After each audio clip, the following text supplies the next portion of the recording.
Isn't it the best when everyone thinks the main character's a total weakling until he casually wipes the floor? Yep, we're talking about those glorious overpowered transfer student moments. If you live for those scenes where jaws hit the floor and professors reconsider their life choices, buckle up. We're diving into 8 anime where the quiet new guy turns out to be a walking cheat code. Whether it's sword, slinging, magic wrecking, or just pure I'm built with different energy. These anime proves that underestimating a transfer student is a very bad idea. The Iceblade Sorcerer Shall Rule the World might sound like your typical magical high school anime. You've got the elite academy, the mysterious transfer student, and whispers about a legendary sorcerer hiding among the newbies. Ray White, our main guy, looks like your average, slightly awkward dude. He's not flashy, not popular, and definitely not the type to be a world-famous war hero, but he actually is. Yep, he's the Iceblade Sorcerer, and he's just trying to lay low and live a chill student life, pun intended. What makes this show stand out is how it treats its characters. The usual arrogant rival. He actually grows and becomes likable. Side characters? They're not just wallpaper. There's real heart in how the story unfolds, especially since the author drew inspiration from their own experience of feeling like an outsider. That makes Ray's journey of fitting in hit a little harder. Sure, it throws every magical school trope into the mix, but somehow it still feels fun and fresh. With cool ice magic, solid character development, and some emotional depth, this one's more than just another powerful transfer student story. Chivalry of a Failed Knight is basically what you'd get if you took the underdog sports movie, added anime magic, and cranked the drama up to max.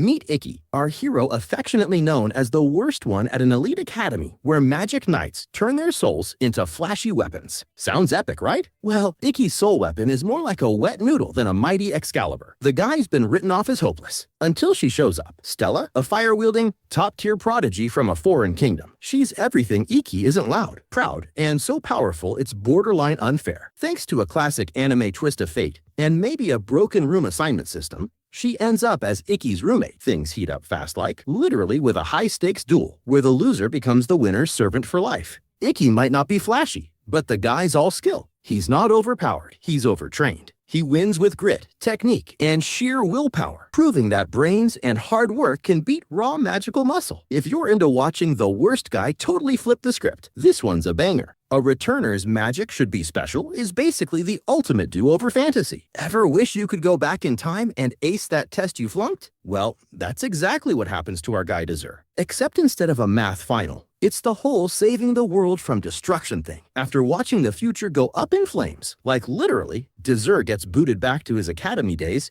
but this time, he's not some clueless rookie. He's got all the skills, memories, and war-hardened wisdom of a battle-worn sorcerer. Now, with a second shot at life, he's determined to rewrite history and stop the apocalypse before it even starts. But it's not as easy as blasting his problems away with fireballs. He's got to be smart about it. That means training his old crew who have no idea what's coming, outmaneuvering rival students, and maybe bending a few magical rules without breaking them. It's a wild blend of magic, strategy, and redemption, with Dessert playing 4D chess while everyone else is stuck on checkers. If you're into clever underdog stories with a touch of time travel and a whole lot of magical mayhem, this one's an absolute blast. Reign of the Seven Spellblades is what you get when you throw a magic academy, samurai flair, and a dash of anime darkness into a blender and hit obliterate. At first glance, it might look like your average wizard school setup, but don't be fooled. This place is less welcome, young mage, and more survive if you can. Seriously, the graduation rate here makes gotcha pull odds look generous. Only 4 out of 5 students make it out. Our girl Nana, a samurai with serious skills and zero chill, strolls into this elite magic school like she accidentally wandered into the wrong genre. But instead of turning back, she dives headfirst into a world of deadly duels, magical secrets, and twisted school politics. Alongside her is Oliver Horn, a mysterious guy who's got that I have trauma but also secrets energy. The first few episodes might feel like a slow simmer, but if you stick it out till episode 6,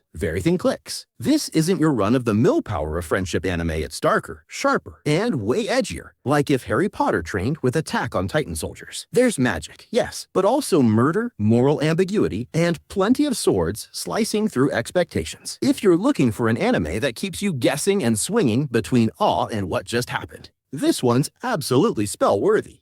Charlotte kicks off with a super fun twist on the teenagers with powers. In this world, once puberty hits, some kids randomly unlock wild abilities because acne wasn't stressful enough. Our main dude, you, who scores the totally sketchy power to hijack someone's body for 5 seconds. Naturally, he uses it for only the most noble reasons like cheating on tests and dodging gym class. But just when you thinks he's got the perfect life hack, in storms now, the camcorder-wielding student council president who's basically the power police. She busts you and drags him off to a secret academy for ability users. Turns out there's a whole underground mission happening. Keep powered teens off the radar so they don't end up as government science experiments. You and his new team are now on covert ops duty, helping others control or hide their powers, and maybe, just maybe, discovering that his own ability is way more complicated and dangerous than it looks. What starts off as a goofy high school comedy takes a sharp turn into emotional territory, with big twists, bigger stakes, and a lot of heart. Charlotte will make you laugh,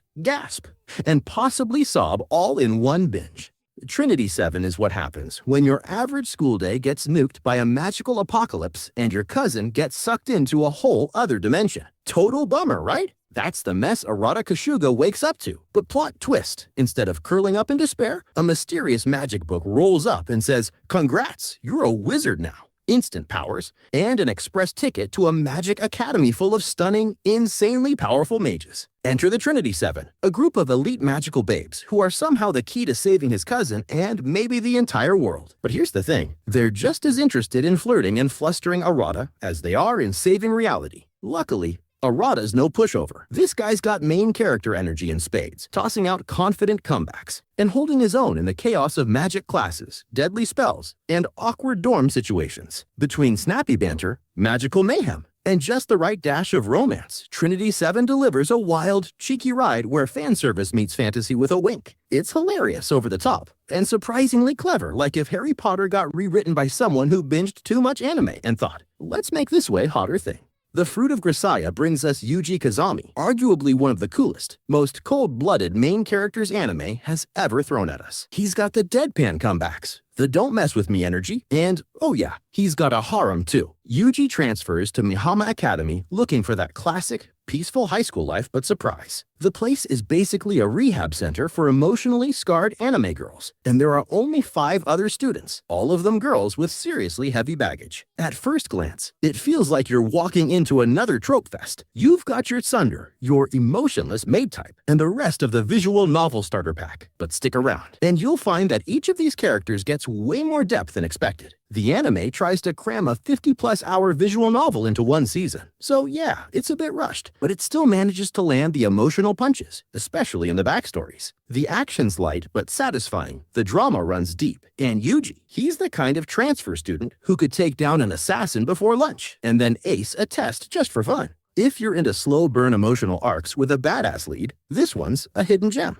Wistoria, wand and sword dives right into classic magical academy chaos. Think wands, spells, and students zapping stuff left and right. But then there's Will Surfort, the one guy who couldn't cast a spell even if his life depended on it. Seriously, magic? Not his thing. While his classmates are out there flexing their arcane muscles, Will's just trying not to explode a cauldron. But here's the twist, what he lacks in magic, he more than makes up for with insane sword skills and raw determination. Since spellcasting is off the table, Will turns to the Academy's dungeon, a literal monster playground where he carves out a name for himself by going full beast mode with a sword. He trains like a man possessed, slicing through creatures that would make even the top students sweat. And slowly but surely, this so-called magic loser starts flipping the whole system on its head. Wistoria is the ultimate underdog tale with a magical twist. It's all about proving the world wrong, forming unexpected bonds, and showing that sometimes a sword can go toe-to-toe with any wand. If you're into stories where guts beat glitter and the quiet guy becomes the hero, this one's a must-watch.